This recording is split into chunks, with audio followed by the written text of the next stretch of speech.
Hi everyone, I'm Robin and I'm here to present my story called Tomorrow, Tomorrow, Tomorrow. So the title is inspired from a soliloquy from one of my favorite Shakespeare works, Macbeth, and also one of my favorite fictional novels written by Gabrielle Zevin. So Tomorrow, Tomorrow, Tomorrow is about a video game character, 17-year-old Chiasa, who discovers that she belongs to a game and that there is a world out there bigger than she could ever imagine. She goes against the natural order to seek the truth about the game, the world beyond, and herself.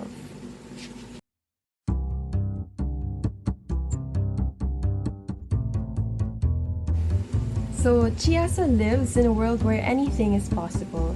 One of her abilities is to change her appearance, clothing, or even material possessions just by snapping her fingers. She is able to travel anywhere in the world in mere seconds. In fact, she can even regenerate her energy, emotions, and even lost limbs, just as long as she still has enough hearts left. She wakes up, starts the day off by checking her health status, and sets off to go on adventures that could be anything from attaining a crocodile tooth, climbing Mount Everest, or recovering long-lost treasure from an ancient site. But over time, she realizes that the so-called adventures are ones that she embarks on against her will. She discovers one day, after sailing too far off the horizon, that the world she lives in slowly fades into pixels, one bit by bit, followed by strange codes consisting of zeros and ones until finally, the vast nothing. She is determined to find the truth about what lies beyond the vast nothing, and more importantly, if she truly has complete freedom over her tomorrows. So in Shakespeare's Macbeth soliloquy, he wrote about the repetitiveness of life, which I think is similar to the life of a video game character. So he says, "To the last syllable of recorded time, and all our yesterdays have lighted fools, the way to dusty death. Out, out, brief candle." So Tomorrow, Tomorrow, Tomorrow is actually my way of disagreeing with Shakespeare. The main character's name, Chiasa, directly translates in Japanese to 1,000 mornings. There are endless possibilities and passions that happen in life, especially if you have such resources and chances to regenerate.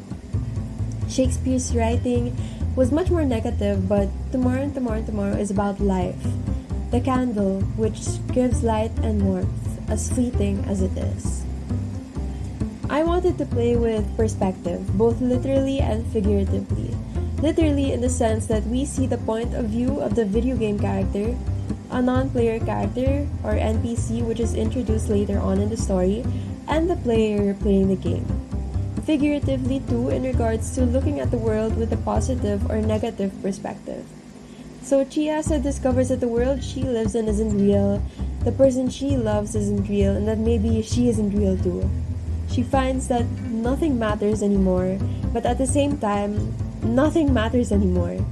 She is free because she knows the truth. This story is for those who are lost. As young as she is, Chiasa is a 17-year-old girl who is curious about the world and hungry for freedom and knowledge.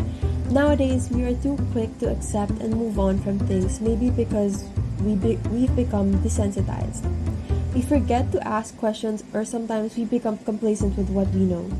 One of the goals of the story is to make the audience ask themselves, ignorance is bliss, but how will that affect others, or affect you, in the long run?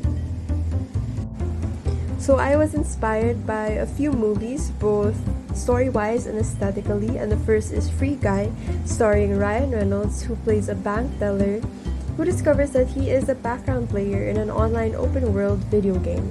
I was inspired by story, the discovery of truth here, the aesthetic and setting, and the light-hearted way the movie deals with existentialism. Next is Ralph Breaks the Internet,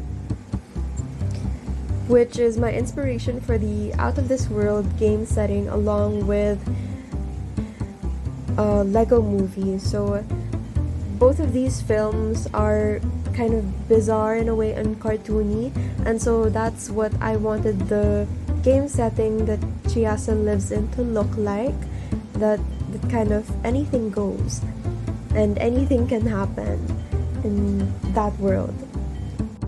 And last is The Truman Show, which is the inspiration for the scene where Chiasso discovers the vast nothing. So as you can see here in the picture, Truman is finally standing at the edge of his world after finding out about the truth. So that's all for my presentation today. Thank you for listening, and I hope you stay tuned for the rest of the story.